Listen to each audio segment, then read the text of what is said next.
Hey guys, MegaRuler 31, FSI DFS, your league coach here.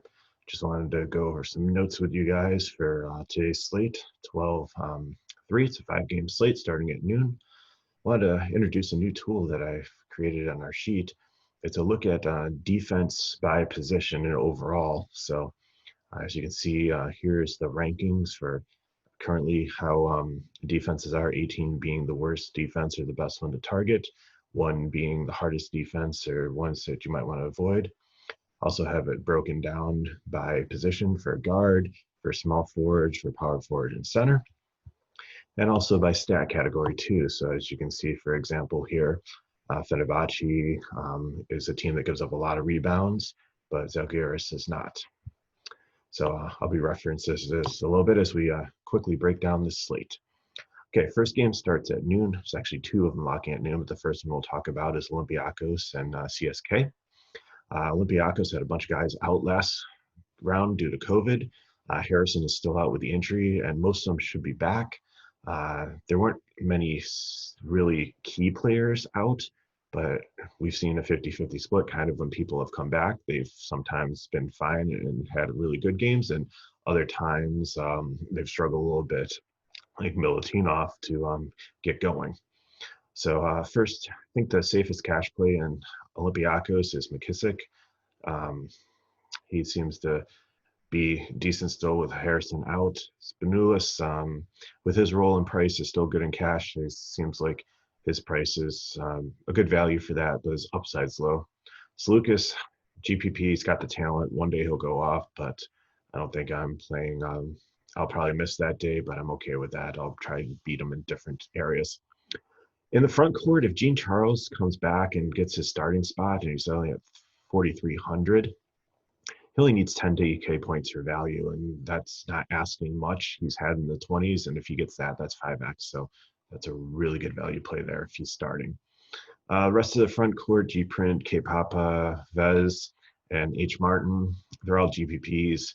Don't look at the recent box scores. All those guys out there are truly inflated. I think Martin's the closest thing to cash out of them with the highest upside. He's been kind of consistent even before the COVID players went out, but he sometimes missed cash here and there.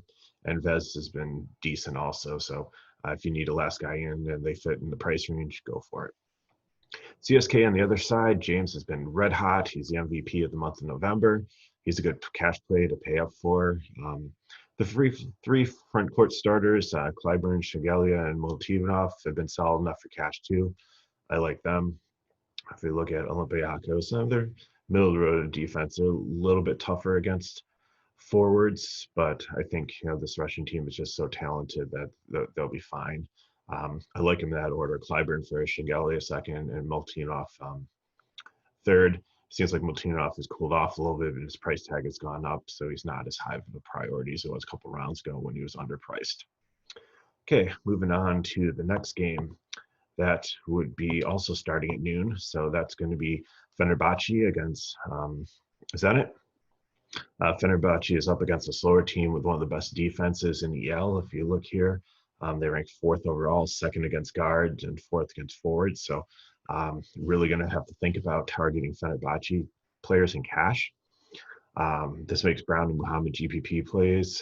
Probably the rest of the guards fades. In the front court, Vasily is usually reliable in cash, and if the guards are kind of stopped by this defense, he might be a better option. So he's borderline cash. Barthel's been starting since back from an injury. I think he had a back injury, and he's been doing really well. So if he starts, he's a nice mid-range cash play there. I like Pierre and Eddie for their energy off the bench. So they're good GPP fill-ins if you need a couple plays there. Looking on their side, it's Zenit, good matchup.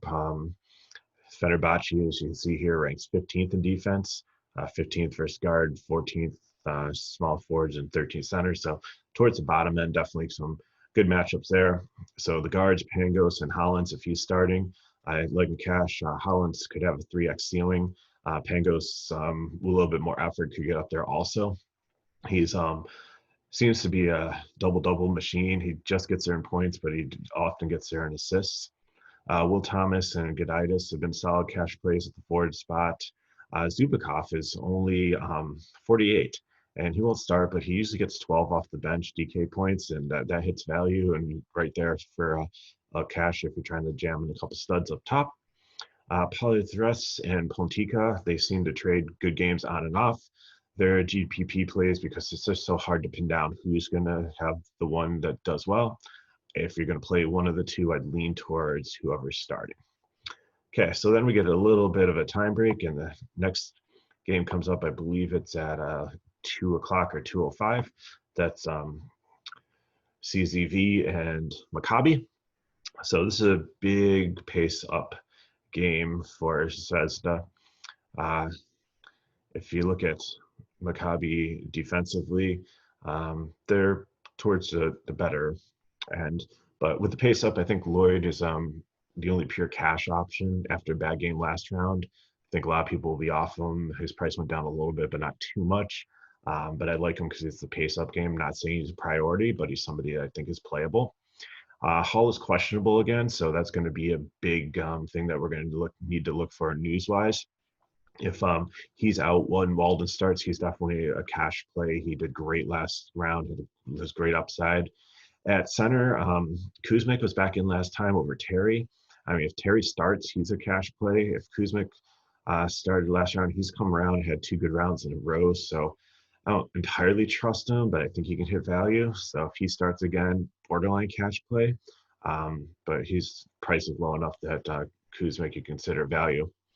I think the biggest factor here is this JOB, Johnny O'Brien. If he's on the team, wasn't on the roster last round, no reason why.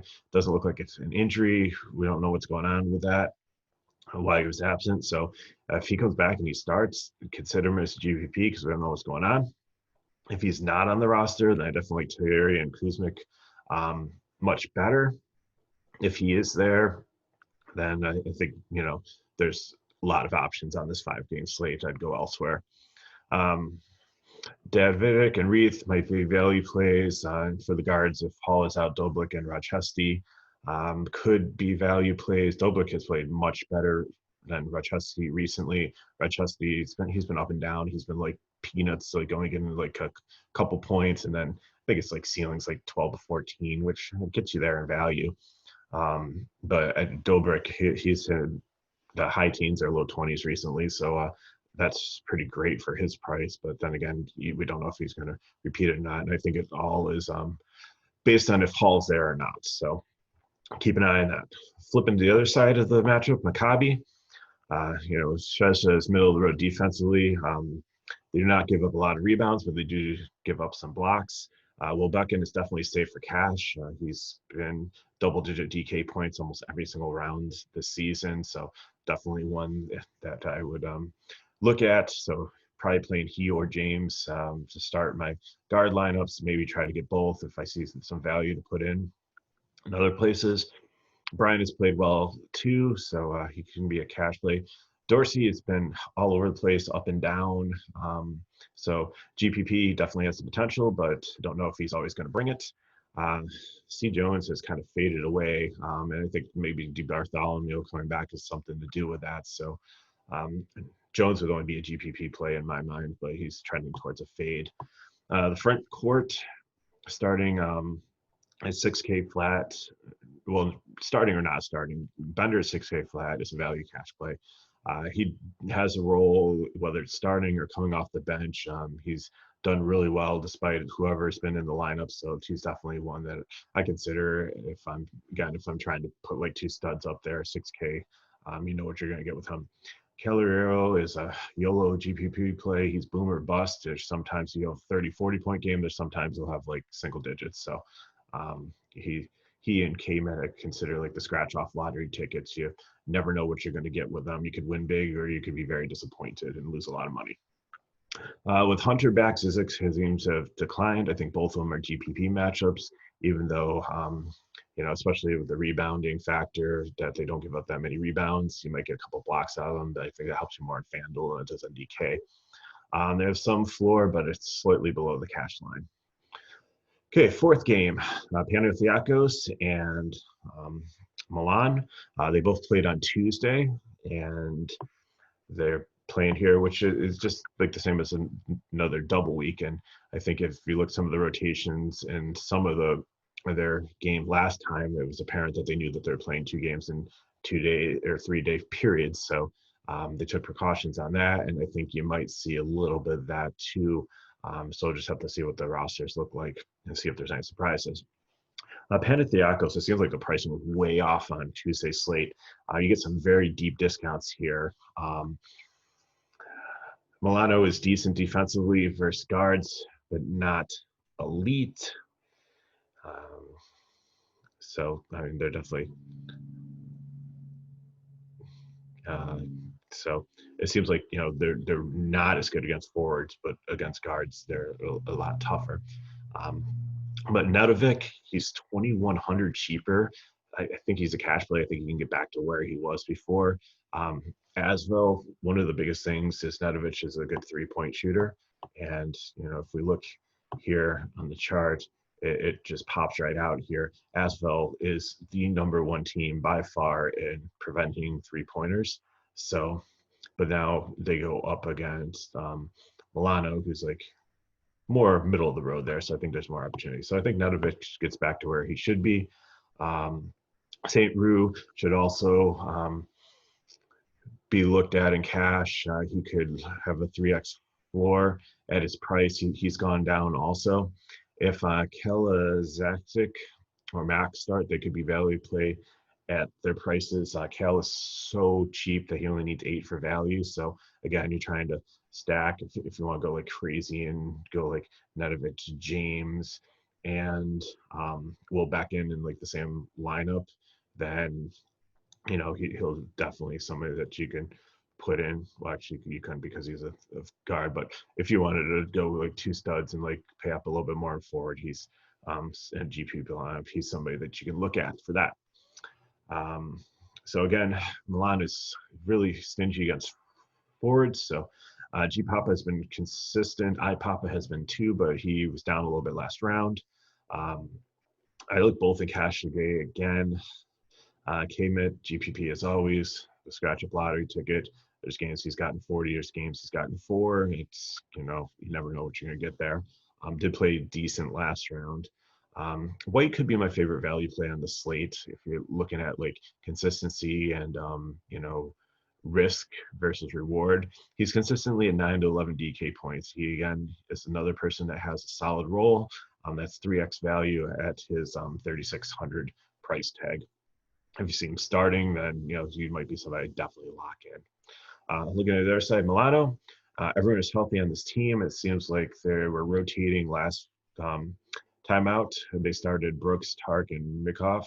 I think Hines and Lede returned to the starting lineup today, and possibly Shields too. Datomi is back. He only got 10 minutes. We'll have to see what his role is. He was playing like 20 pre-injury. So it's hard to look at any of these guys in cash because you have like 10 guys on this team that are getting 16 to 20 minutes, and that's just spreading them way too thin. And we've got guys playing in the high 20s and high 30s on this slate. It's just they're a good team. They got good players, but they're almost turning into one of the Spanish front courts where they're just so deep, so talented, and you never know where the production is going to come from. Punter and Delaney, if starting, can continue to be borderline cash plays. Sergio Rodriguez, Estrad has been 24 DK points for like the last 4 games, so you know exactly where you're going to get out of him. That's just below value for cash, where I'm always looking at like probably like 2.5x value. He's around like 2.44, so close enough, but I think he's more GPP. I'd rather again play James or Will back in or Nedovic in cash today. Roll at this point is a GPP play, value play with everybody else back. There's like, again, production's really spread out for him. With all the bodies in the front court, you can try Hines, Shield, Lede, and Mikoff, and GPP. I like them in that order. So Hines would be #1 because he was like a solid cash play before last round. Shields also, but I think like Datomi back like took away from him a little bit. Lede, same, and Mikoff. Brooks and Tark should fall back to getting 10 or less DPA points. Again, I think that was just a rotational thing last round. And again, Datomi, if you want to throw him in like a $1 YOLO GPP lineup. If he returns to his pre-injury form, then he could definitely be a great play. Okay, final game today is at 3 p.m. and it is Alba Berlin versus Valencia, who Valencia is having a really, really good season. They're definitely playing much better than people expected. So at least three guys are out for Berlin: Berntecki, Franchego, and Eriksson. Lammer sprained his ankle, so there might be a fourth guy out. I he's questionable, but it almost looks doubtful. He couldn't continue last game, and if the ankle sprains in 2 days really don't heal, it could be tape. I don't know if it'll be 100%. So this sets Aldine and Thymans to be great values if they started. I think they're projecting Thymans to get the start. I know Valencia is tough playing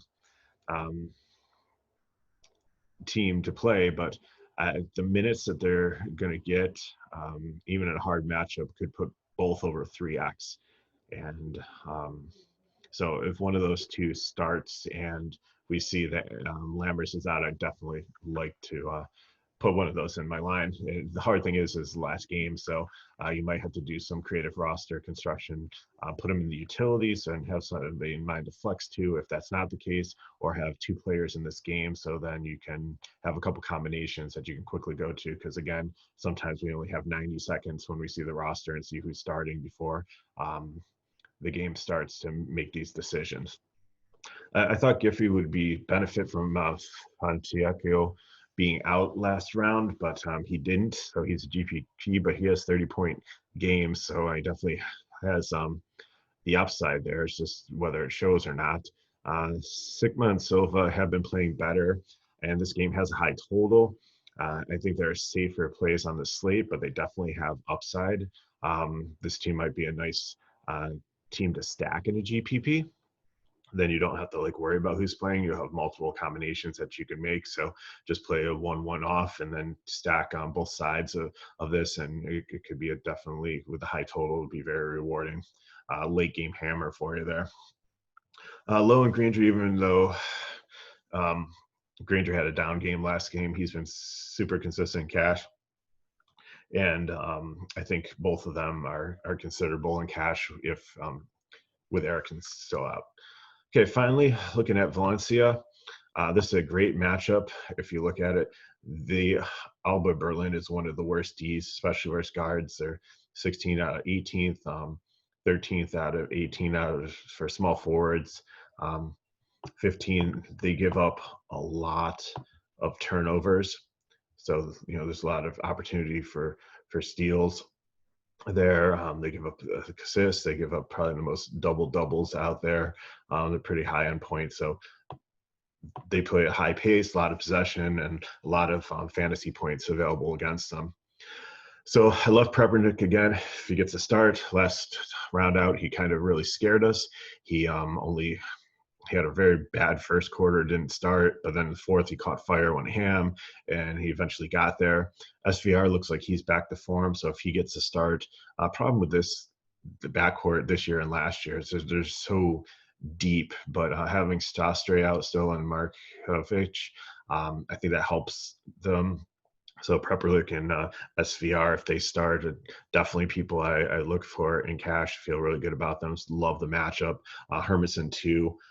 He'd be more of a value play in either format, cash or GPP. I'd prefer starting the other two. The front court, I think D-Will is a lock in cash. He has just been solid round after round. He's in one of the best matchups you could possibly have. All points to Duvovic finally having a good game. But he's over 10K, he's 10-100. So I think he's a GPP just until we see him getting back in the high 20s and rather than the high teens or the low 20s. Toby and Kalinick are deeper GPPs only because of the matchup, not because of their current form. They've been struggling a little bit too. But Libier is still out, so that should help them. And Sam, it was probably helped the most last round, so I like him as GPP today. So There's your breakdown for Thursday's 5-game EuroLeague slate. Check us out on fsidfs.com, and you can sign up and you get the full package. You'll get my full sheet with projections for both DK, FanDuel. You get in our Discord. We'll give you our cores and answer any questions you might have. So, and if you like these videos, the best thing you can do is share with your friends, have them watch them, subscribe to our channel, give us a like, and we appreciate you watching this. And hopefully we'll see some green screens from you. MegaRuler out.